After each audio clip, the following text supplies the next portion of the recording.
Hey, it is so good to be with you. I'm sorry you couldn't be in class, but we're going to look at the major prophets today. Let me share my screen with you here, and then we will be good to go, right? The Shema, Hear, O Israel, the Lord our God, the Lord is one. We shall love the Lord your God with all your heart, your soul, your strength. And as we look at the meta narrative, the major prophets are truth to power, the truth to power in the darkest hour, and sorrow is singing. That's kind of where we are ending up here today. 722, Israel is defeated by Assyria. The 10 tribes they scatter. 586. Oh, whoa, where did it go? Yeah, there it is. 586. Judah is destroyed by Babylon, right? So Assyria knocks off Israel first, and then Judah comes along. The Babylon comes along and knocks off Judah second. And the major prophets are about this, like this aspect right here. One of them prophesies before that, a ways before that. That's Isaiah. The other three major prophets, they do it during this time of the fall of Judah, right? So there's four major prophets. We have Isaiah, Jeremiah, Ezekiel, and Daniel. And the book of Lamentations is nestled in after Jeremiah because Jeremiah wrote it, and he's lamenting sadly the sorrows of the fall of Jerusalem. And there's 12 minor prophets, and we will cover those at a different time. So in the Bible time, like a priest is somebody that represents the people before God. And a prophet is somebody that represents God before the people. And so like in these four major prophets, we have words from the Lord to the people. And that's why we have these books. They're called major prophets, not because they're more important, but because the books are major. They're big books, right? The minor prophets are little books, and the major prophets are big books. Now, there's this prophetic pattern that the prophets all use. This is just constantly repeated. They talk about the sins of the people, like you've committed idolatry, you have done this. So they say this in a past tense kind of way, or even that this is and now, and this is what you're doing even now today, right? So it's recounting their offense, and then it is giving their responsibility for what they must do right now in order to change the way things are going to happen, right? It's a call to repentance and giving them the consequences of this sin if they persist in it. And then they always give a future hope. Hope springs. Hope is always springing. There's always, hey, but if you turn and if you come back, then good will happen for you, that God's blessing will return to you. And so there's this pattern of sin, responsibility, and then a future hope, right? Unfortunately, most of these guys they get called to the responsibility, to accountability, but they don't do it. They say, "Nah, we're not going to do that," and things go down. There's a certain sections of the prophets that are called inclusios, and an inclusio is when God is speaking, where it says, "As the word of the Lord came to Jeremiah and said, blah blah blah blah blah blah blah," blah. And then at the end it says, "And thus the word of the Lord came to Jeremiah," right? And same with Ezekiel. The word of the Lord came to Ezekiel, and this is what God says, blah blah blah blah blah blah, blah. And then and this is now concludes the word of the Lord to Ezekiel. And so like the in those brackets, everything within inside of those inclusio brackets are actually the actual words of the Lord. They're not Jeremiah's words, they're not Ezekiel's words, they are the words of the Lord. Isaiah is considered the fifth gospel. And the reason why is there's more about Jesus in the book of Isaiah than any other book in the Old Testament. Isaiah is like the Bible in miniature. The Bible has 66 books. Isaiah has 66 chapters. The first part of Isaiah is about conviction and action and law. And that's what the Old Testament is really about, right? And there's 39 chapters of that, just like there's 39 Old Testament books. And then the last part is the books of comfort, right? The books of comfort. And the New Testament gives us the comforting presence of God. So it's kind of like this little microcosm of the entire thing, the book, Route 66. 6, right? The book of Isaiah. Isaiah lived 700 years BC, about 100 years before the fall of Jerusalem, but right in the middle of the fall of Israel. So he's warning the people of Jerusalem. You see what's happened to those guys that went up north and how the Assyrians killed those guys? If you don't repent, the same thing's going to happen to you. That's basically what he's saying to them. The two parts of Isaiah, they're so different from each other. A lot of people believe that they were actually written by different people. And some people even say there's more than two Isaiahs, and some there's the multiple Isaiahs. In the second part, he talks about a king, King Cyrus, a Persian king who's going to come. And this is 150 years before Cyrus shows up. So some people say, the second part of that, what he did with is just somebody came in and they did a postscript kind of thing, and they wrote in the second part afterwards. That Isaiah actually wrote the first part, somebody else wrote the second part. But I like to think Isaiah wrote the whole thing, and he had two different purposes. The first part was to afflict the comfortable, and the second part is to comfort the afflicted. Just like the same God orchestrated both testaments, the old and the new, and the old one seems harsher, and the new one seems full of grace. It's kind of like that in the book of Isaiah. So I kind of think Isaiah actually wrote the whole shebang. Now, God calls Isaiah, says it was the year King Uzziah died. I saw the Lord high and lifted up, and his train fills the temple. Now, Uzziah, the king Uzziah, when he died, he died under judgment. He had become a leper. And the reason why was because he tried to light the holy fire, the sacred fire in the temple, and he wasn't supposed to do it. And the priests all said, no, no, don't do that. And he goes in there anyway, and he has the censer in his hand in the holy place trying to light the menorah candles, and God zaps him with leprosy. And he goes out and he has to live in a leper colony for the rest of his life. And it was when this happens, like the year that he dies, that Isaiah is in the temple, the very same place where that Uzziah had desecrated. And he says, and I saw the Lord. I saw the Lord. And he experiences the glory of the Lord. And when he experiences that glory, God gives him a calling. He gives him a powerful calling. And he says he's supposed to go out and proclaim a message to the people. Hezekiah, Isaiah is the prophet to King Hezekiah during the siege of Jerusalem under Sennacherib. I shared about that when the kings of Judah, when we talked about that it's such an amazing story. And Hezekiah is panicking and he doesn't know what to do, and he turns to Isaiah, and Isaiah gives him words of encouragement. Stay true to God. God will stay true to you, and that's what happens. Isaiah is the most messianic of all of the books of the Old Testament. There are more prophecies about the Messiah than any other. Like here are the four powerful ones. These you see often on Christmas cards and things like that. Unto us a child is born, unto us a son is given. The government shall be upon his shoulders. His name shall be called Wonderful Counselor, Mighty God, Everlasting Father, Prince of Peace. A virgin shall conceive and give forth the son, and you'll call him Emmanuel. It says a stump, that a shoot will come out from the stump of Jesse, and from his roots shall bear fruit. And the stump of Jesse, when we think about that, it's like the kingship of of of of of David's line is basically that Jesse is David's dad.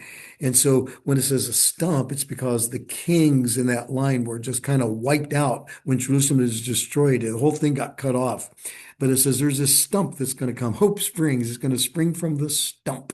And something's going to happen. And that is Jesus. He comes in and he's the one that arises. And so that's the reason why in the Matthew account in the Bible and the genealogy of Jesus, it's all these kings from Judah. It's the line of Jesse, right? It's that very line. And so Jesus is the shoot that comes from that. Isaiah chapter 53 is used often in Good Friday services. It gives us a detailed description of the crucifixion of Jesus. He was crushed for our iniquities. The punishment that brought us peace was upon him, and by his stripes we are healed. Probably the most comforting passage in the book of Isaiah is Isaiah chapter 40. Verse 31. I love this. It's one of my favorites. A long time ago, I made that my password for the internet. It works out really good because uh, you have a non-numeric symbol, and you have numbers, and you have capitalization, and so yeah, it works out really good. I loved using Bible verses for that. But anyway, here it is. It's those who wait upon the Lord shall renew their strength and mount up with wings as eagles. They shall run and not grow weary. They shall walk and they shall not faint. And I think that's just a beautiful thing. Okay, so the book of Jeremiah. Jeremiah is known as the weeping prophet, the weeping prophet. And he's weeping because Jerusalem is destroyed during his lifetime. He warns against it. He prophesies right before it happens, and then he's there in the middle of it, and then afterwards. So, like in the fall of Jerusalem, Jeremiah is right in the middle of it, and he feels it deeply. And that's why he's called the weeping prophet. In the book of Jeremiah, it basically it says, before I even formed you in the womb, I knew you. Before you were born, I set you apart to be a prophet. I set you apart to be a prophet. And and that's really what God does for us. He knows us before we're even born. This is a good pro-life thought here, that even in the womb we are known. Jeremiah prophesies to four different kings: a good king, a bad king, a tragic king, and a weak king. Josiah is the good king. And bad things are happening. Josiah takes over. He's just a young guy when he takes over. Isaiah is a young prophet. And Isaiah comes to him and says, hey, things are messed up and you need to get it right and you need to honor God. And he does. He repents and restores worship and restores the covenant, restores scripture, the Torah. And God blesses them because of that. And revival happens. And that's the reason why Josiah ends up being like one of the very best kings that ever lived in Judah. He got a lot of points in our game that we played for the kings because of this very thing, that he turns, he repents, and God changes things. And so if the other kings would have followed in that way, things would have gone differently for them, but they don't.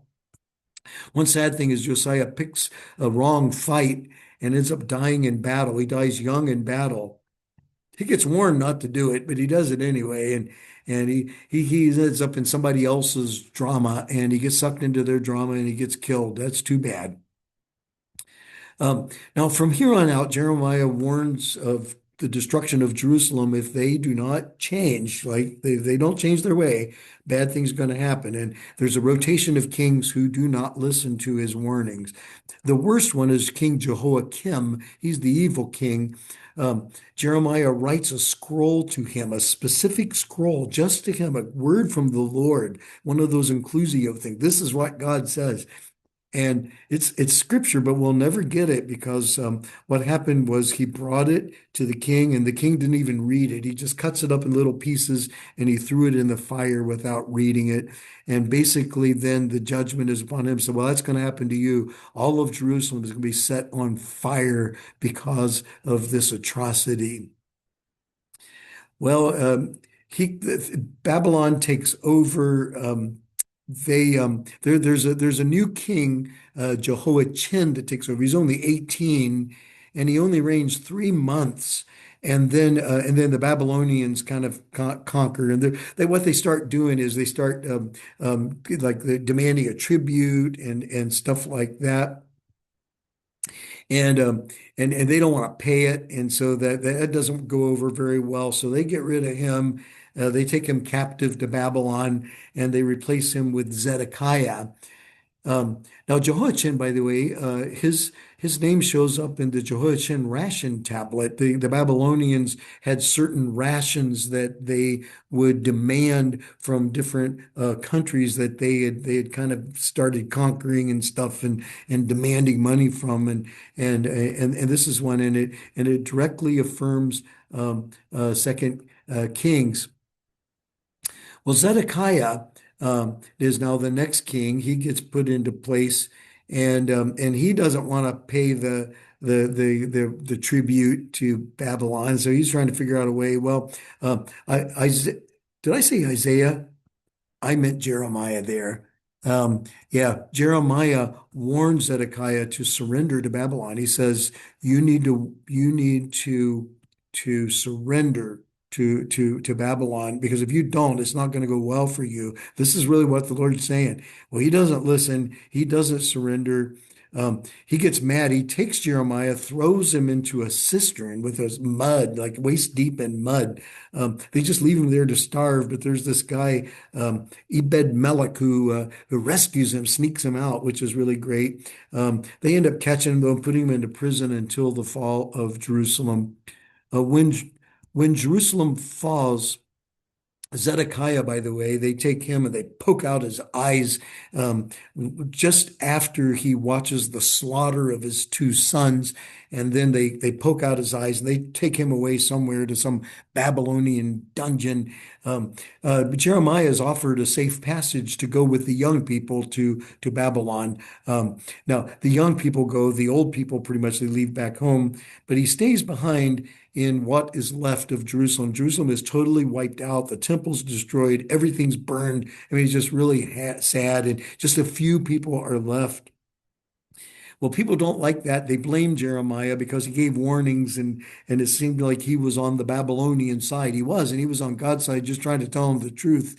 And they don't like it. And so they take him away against his will to Egypt. And tradition says it was there that he was stoned to death. Some people think that Jeremiah took the Ark of the Covenant right before the destruction of the temple and hid it somewhere, and we do not know where the Ark of the Covenant went. Nobody knows. Maybe we could find it someday. This is probably the most famous passage in Jeremiah. I know the plans I have for you, declares the Lord, plans to prosper you and not to harm you, plans to give you a hope and a future. It's interesting that Jeremiah 29:10, though, says it's going to be after 70 years of exile. And these guys are going to go off to Babylon and be exiled for 70 years. But God has a plan, and He wants to give them hope and give them a future. And so, even in their exile, God is going to prosper them and bless them. And we see this with Daniel in particular. We see this. Also, Jeremiah 3:30 through 3, call to me and I will answer you and I will show you great and mighty things. And that's what God does is we can call on him at any time. You never get his voicemail. And that's just a beautiful thought from Jeremiah. Jeremiah writes the book of Lamentations. The Lamentations is just that, lamenting. It's sad, sorrow, sad song. It's sorrow sings. That's Lamentations. And the whole point of Lamentations is summed up in just a couple of verses. It really, like all of the rest of Lamentations, is just to point to something that's in the middle. The book of Lamentations is really a chiastic structure where the middle of Lamentations is what it is all about. It's all about just whatever is there in the middle. Like everything, it goes like this: sad, sad, sad, sad, sad, lament, bad, bad, bad, bad, bad. But then in the middle, hope springs. And then it goes back to bad, bad, bad, bad, bad, bad, bad, bad, bad. So the whole point of this thing is the hope springs that's in the middle, right? It's hope in the midst of despair. And here's what it says: because of the Lord's mercies, we are not consumed. It's because of his compassion. His compassions never fail. They are new every morning. Great is your faithfulness. So this is it. This is what Lamentations is all about. No matter how bad it gets, no matter how hard it is, hope springs right in the middle of your hardship, in the middle of your difficulty, in the middle of your struggle. Hope springs, hope springs. His mercies are new every morning. His faithfulness is great. He'll see us through. What a beautiful, beautiful word for us from the book of Lamentations. Yep. So the Jerusalem is destroyed. The young people are taken away as captives. They're exiled to Babylon. They get taken away to Babylon and they are left there for 70 years. Now, some of them thrive while they're there and some of them struggle. This is where the book of Ezekiel comes in. And Ezekiel is a very weird book. It really is. If I didn't know better, I would think Ezekiel was on LSD or something. He just has some crazy, weird stuff.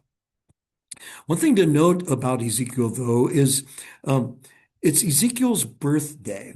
his 30th birthday, and he was supposed to have been ordained this day back in the temple in Jerusalem. This would have been his ordination day, but the temple's destroyed. His hometown is gone. He's been taken away as a prisoner of war into Babylon. He's in exile now in Babylon. And you know what? God gives Ezekiel a different kind. Whoop, I made a misspell there. I meant to say a different kind of ordination. Uh, it's a different kind of ordination. He ordains him to be a prophet rather than a priest. And he gives him some really weird ways to be a prophet. I mean, it's kind of unusual. Like he has some very strange prophecies, and basically what he does, he has these visions and stuff, and then he portrays them, and he acts out prophecies too. So like one of the visions is these angels, I guess. It's like he's trying to describe a heavenly reality, but it just it doesn't make a whole lot of sense in our world. But he sees wheels inside of wheels, and the wheels have faces, a man, a lion, an ox, and an eagle. And by the way, those symbols come up later on in the book of Revelation. They also are symbolic of the four gospels and stuff like that. There's a lot of symbolism here. But basically, it just represents the presence of God, that God is with us even when we're going through the struggles in our lives, and we need to give him all the glory. And God is bigger and greater than our imaginations can even comprehend. Ezekiel is not allowed to speak except on God's command. And when he speaks, then people are going to listen because he has some stuff to say. And he also acts out his prophecies. He has these prophecies, he acts them out, and he has some kind of wild visions and stuff. He prophesies that they're going to return to Jerusalem someday. And some believe that some of the prophecies that he's doing here are end time stuff. Actually, it's unfolding into the very end of time. So, like for instance, he acts out his prophecies. Like he's to lay on his side for over a year, 390 days. He just lays on his side. He's there in Babylon, just laying on his side. And people come along and they look at him and stuff. They watch and basically what he's doing there, he's doing a work of art. It's a prophecy, basically saying you've been knocked over, but God's going to raise you back up eventually. It feels like forever, but God is going to raise you up. Um, God instructs him to make cake uh, over. Oh, this is horrible. It's disgusting. It's Ezekiel's cake over poop, like poop cake, human excrement. And Ezekiel says, "Oh, that's disgusting. No, I don't want to do that. I don't want to make cake over human poop." And he said, "Okay, we'll give you cow poop then instead." But nobody likes poop cake. And the bottom line of that is that your righteousness is like making cake out of poop. That's what self-righteousness is like. And it might feel like you're going through a poop kind of time, but God's gonna make cake out of it somehow, some way. I was at Walmart the other day and saw in the aisle it said Ezekiel bread. I don't know what that is, but I'm thinking I don't think I'm gonna have that. um, Ezekiel, God's instruction, gives himself a haircut. He shaves half of his head, and then what he does, he takes a third of his hair and he burns it. A third of his hair, he dashes it with a sword. A third of his hair, he takes and scatters away. And then he goes out to the hairs that are scattered and he finds them and he brings them back, some of them back. And basically, the idea is that Jerusalem has been burned, people have been destroyed, people are going to die. There's a remnant here, but even that is scattered. But I'm going to come and I'm going to find you. I'm going to find you. I'm going to bring you back. I'm going to bring you back. That there are some that I'm going to bring back. If you come back to me, I'll come back to you. He has a vision of a valley of dry bones. These bones are all just scattered everywhere. And he prophesies to the bones because God tells him to do so. And the bones kind of come together. The knee bone connected to the thigh bone. And then the skin comes onto the bones when he prophesies again, but they're corpses. And then once again, he prophesies and breath comes into the bones and they come up and they're like zombies and they become an army. They revive and they become a whole army. And the idea here is right now, it seems like your life is just dry bones, but great things are going to happen and you're going to raise up again and you're going to be like an army once again. There's purpose and organization to it. Ezekiel 38 and 39 is often considered end times prophecy. There's different views about that. But I tell you what, it's really interesting that he talks about Persia and he talks about Babylon, which is Iraq and Iran, just all throughout the Middle East, Libya. Um, Turkey, even some think maybe the word Magog is Russia. Um, when you look at the news and the way things pan out today, it really is remarkable that there's some deep connections to that. I'm not saying that's exactly what it is, but I'm saying it's worth consideration. In Ezekiel chapter 47, it basically says that there's this little trickle stream that comes from the temple. He has a vision of a temple. It's going to be rebuilt. There's a temple and a tiny little stream, and then it grows and it grows and it grows until it starts at ankle deep, then it goes knee deep, then it goes waist deep, then it's over your head, and things start coming to life on the edges of the stream. And basically says everything by the river lives. Everything by the river lives.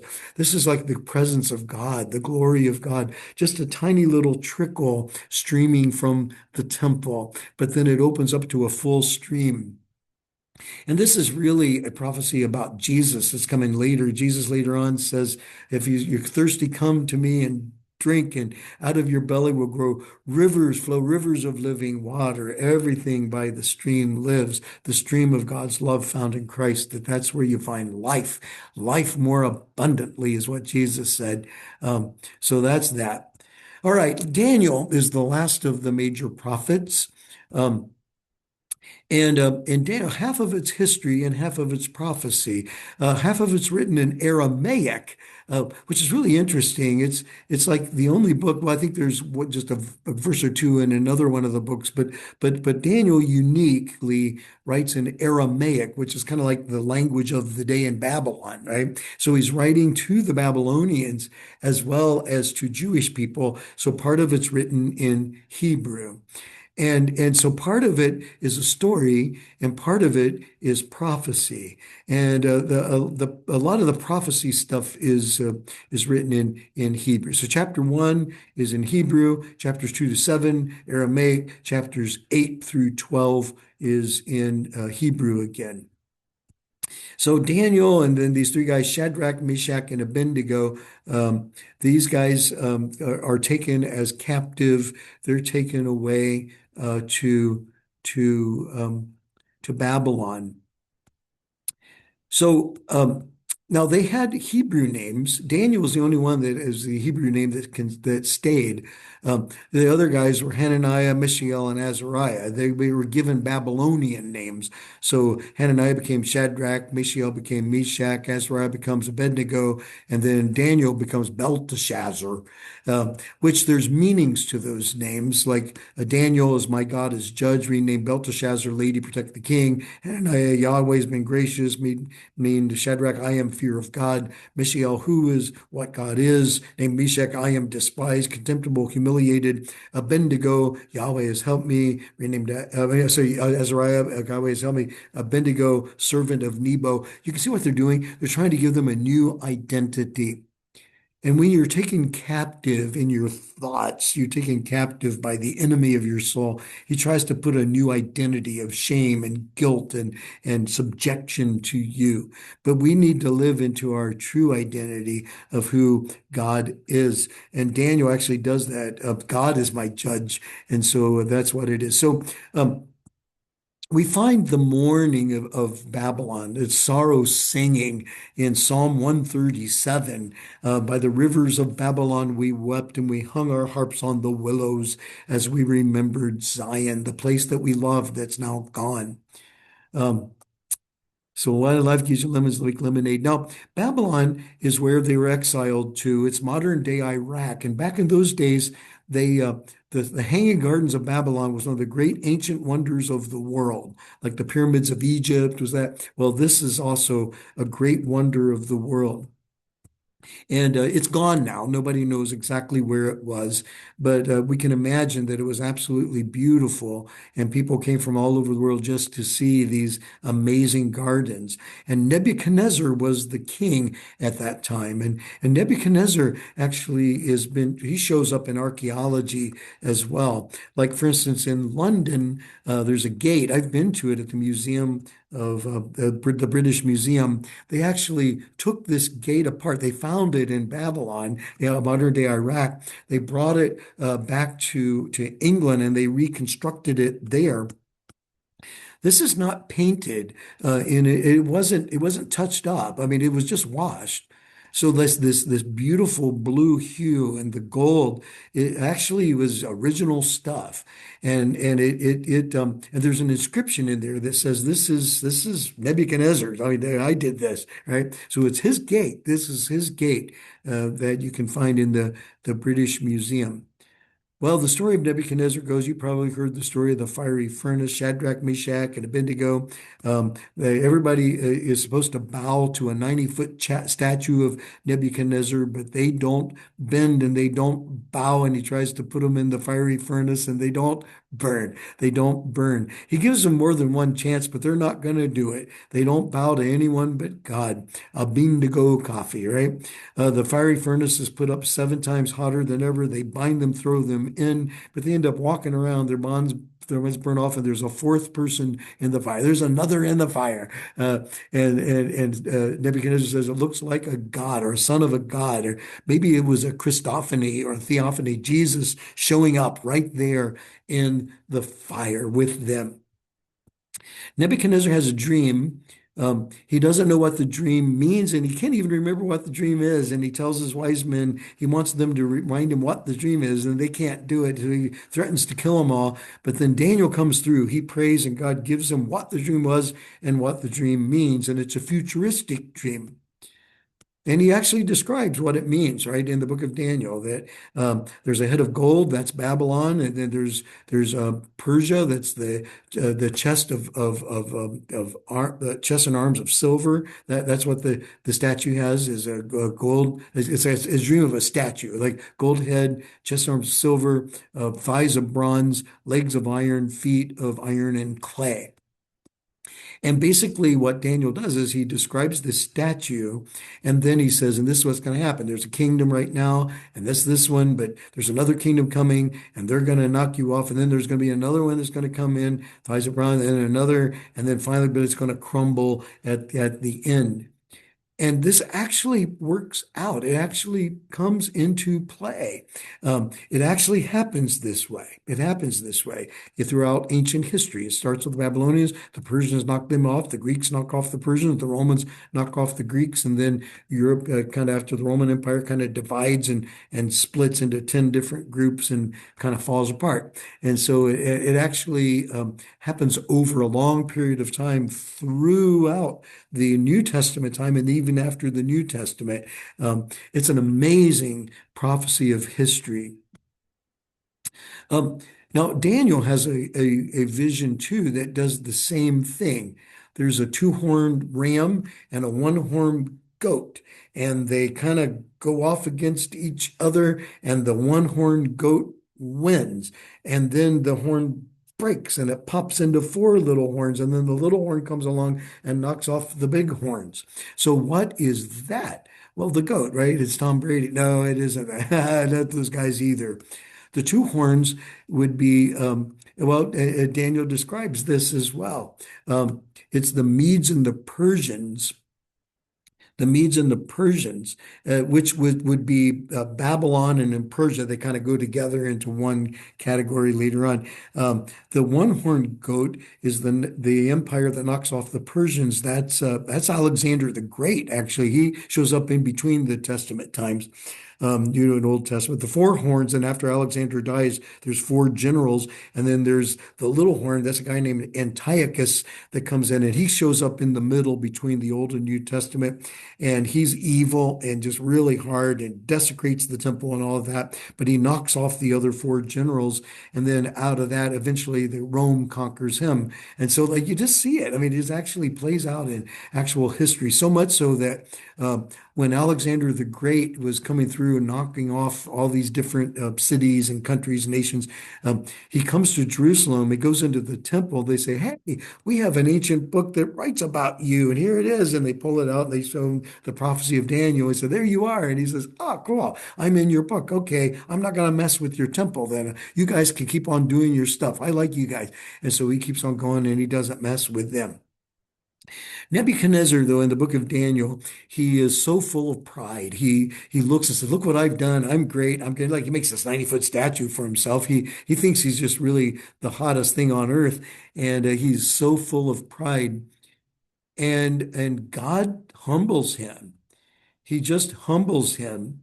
He loses his mind. He crawls around. He eats grass like a cow. He calls out to Daniel's God. He calls out to Daniel's God, a prisoner of war, right? Daniel is, but God begins to raise him up, and he calls to Daniel, and God saves him. He spares him. And then he says, because of this, we're going to honor the Yahweh. We're going to honor that God. Now, the the Bible says the next king is Belshazzar, but archaeology says something different. It says that there's this guy named Nabonidus who was his son, and Belshazzar was his grandson. So did the Bible get that wrong? Well, not exactly, because the Nabonidus stone, which is an archaeological find, says that Nabonidus was the next king, like after Nebuchadnezzar dies, but he had mental illness. He couldn't do it. He wasn't capable of leading. And since he was incapable of leading, his son Belshazzar came along and they were co-regents together. They served together. And so really then it was Belshazzar who was reigning, even though Nabonidus was a king, he just wasn't able to function. So really Belshazzar was functioning as the king. And so that's exactly what we see in the book of Daniel. And it's Belshazzar that experiences handwriting on a wall. So like he decides to have a party, and he uses all of these items from the temple that his grandfather had swiped from Jerusalem, golden goblets and things like that. That was actually from the temple. It was supposed to be for sacred use, and they're going to use this for a wild party. And while they're doing this party stuff, all of a sudden this mysterious hand just comes out, just appears and starts scratching on the wall.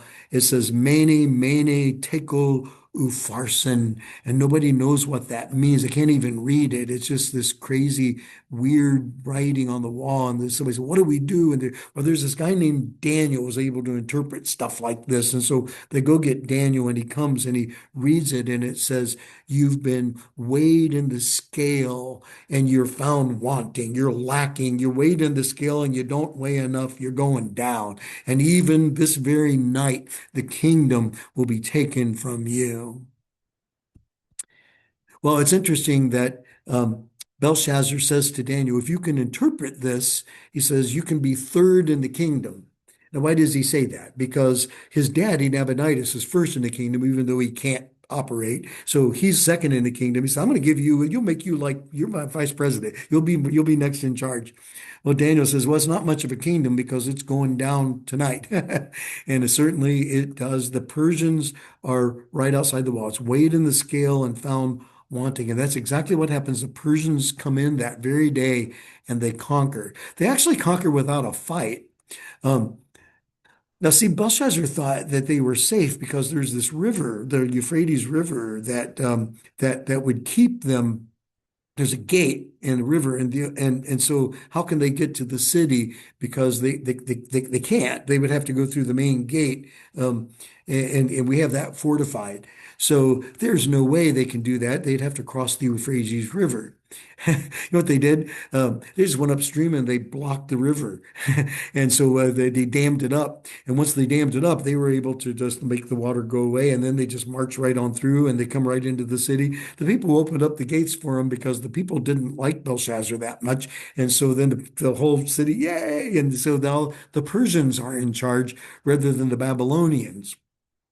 The Persian Empire is the modern day Iran today. And now Daniel actually becomes a leader in the Persian Empire. They take the city overnight.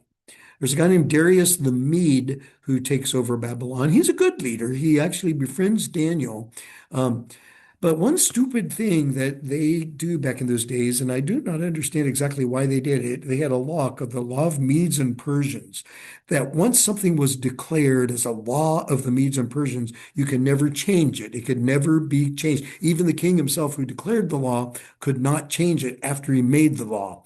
That was a dumb law. That shouldn't have been like that. That one should have changed, but maybe that was a law of Medes and Persians too. I don't know. Um, they trick Darius, the bad guys do. He likes Daniel, but the bad guys don't like Daniel. They're jealous of him and stuff because of his authority that he has there in the court.